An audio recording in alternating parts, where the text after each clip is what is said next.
నిన్న ఏబిఎన్ ఛానల్లో కూర్చొని బోసిడికేగా ఫేమస్ అయినటువంటి పట్టాభి ఆ ఊర పంది నిన్న కూర్చొని అక్కడ జగన్మోహన్ రెడ్డి గారిని పట్టుకొని వాడు వీడు. తెలుగుదేశం పార్టీ పరంగా మేము జగన్మోహన్ రెడ్డిని ఒక ధన పిశాచిగా చూస్తాం. ఒక ఆర్థిక ఉగ్రవాది, ఒక ధన పిశాచి. డబ్బు కోసం ఏ నీచానికైనా కూడా దిగజారేటటువంటి ఒక ధన పిశాచి జగన్మోహన్ రెడ్డి.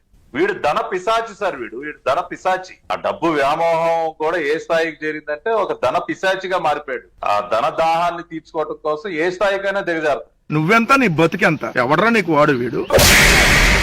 నువ్వెంత నీ బతికెంత? జగన్ గారి కారు గోటికి సరిపో వాడు వీడు. ఛానల్లో యాంకర్ వెంకటకృష్ణ ఎంకరేజ్ చేయటం. వాడు వీడంటే కనీసం ఖండించాల్సినటువంటి బాధ్యత లేదు. మీరు ఛానల్ నడుపుతున్నారా, ఇంకేదన్నా ఆ డాష్ హౌస్ నడుపుతున్నారా? ధన పిశాచ. ఎవడు ధన పిశాచి? ఎవడు అధికార ధన పిశాచి? డబ్బుల కోసం, అధికారం కోసం ఏ లత్కోరు పనైనా చేసేది ఎవడు? మీ నాయకుడు చంద్రబాబు నాయుడు. పిల్లనిచ్చినటువంటి సొంత మామని డబ్బుల కోసం